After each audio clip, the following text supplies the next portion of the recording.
let's fast forward. It's Aisha again. I managed to, because I was doing A-levels, which I didn't finish because I got married and didn't take up my place at Teachers Training College. There we go. I got a job at what was the London County Council, and then later became the Greater London Council, and then later was got rid of by Maggie Thatcher.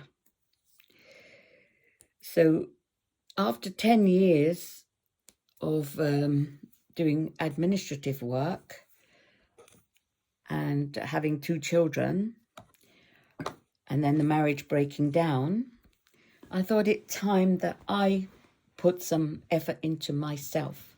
I wanted to do a degree. So I had to find out how to do what degree I could do and how I can do it while I was working.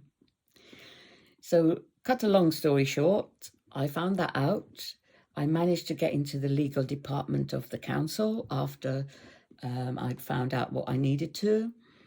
I applied to do a correspondence course, Institute of Legal Executive Exams.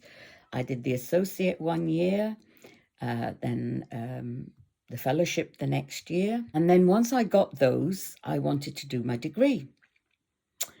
So I had to find out how you do that. So somebody said to me, write to Senate House, tell them what you got and find out what you can do. Senate House deals with the universities of London and allocation of places and the running of the universities. So I did that, discovered that I could only do a law degree because of the examinations I had. Well, only the men in our family did law.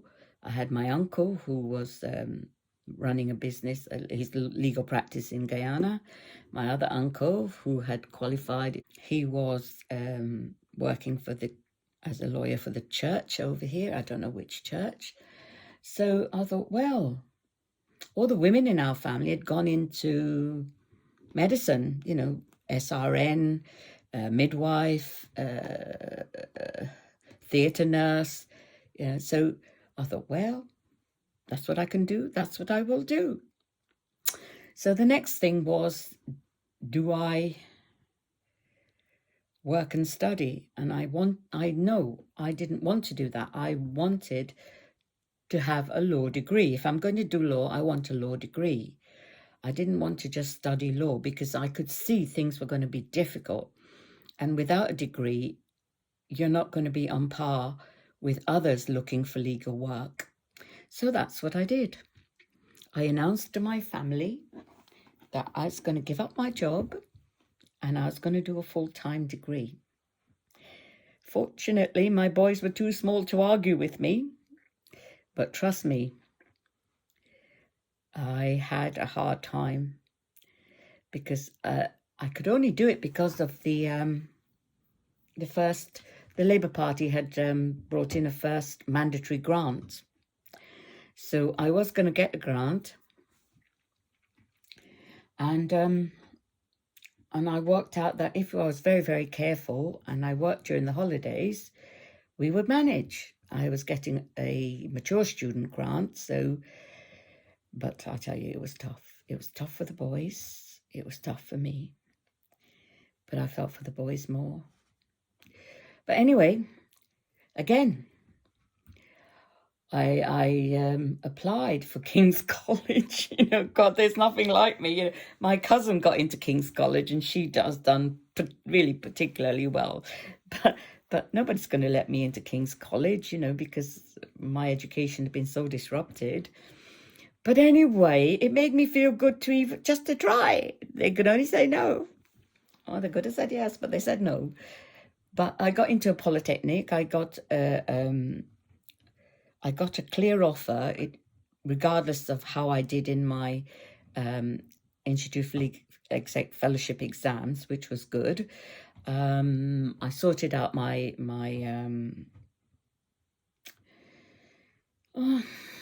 grant.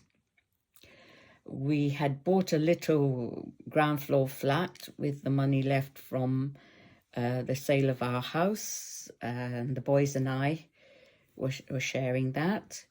It wasn't the best ideal thing, but it worked. We had a long garden at the back. So there we are.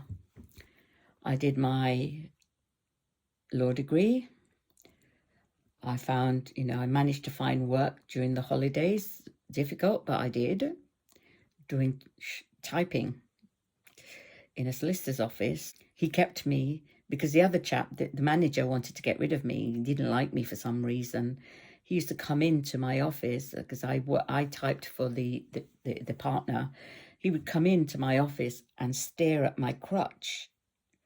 And this really, really perturbed me. And I mentioned it to my brother. And my brother said to me, the next time he does it, stare at his crutch. Which I did. And he hurried out the room. So that was good. I learned something there. I was such a cowardly custard, really, when it comes to facing up to people. Anyway, so yeah, that worked. I just made sure I got in there early every day, and I made sure I got the work done as best I could, and, the best I could, and which was good. So he kept me. Anyway, and I found a girl because I'd never used an electric typewriter.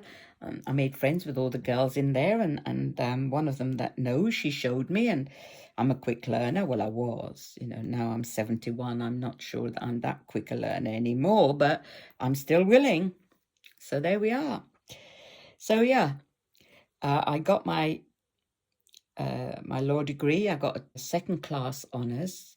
I was aiming for a first, but I understood my limitations. There were others on that course that didn't have children, that lived at home and got a third class degree.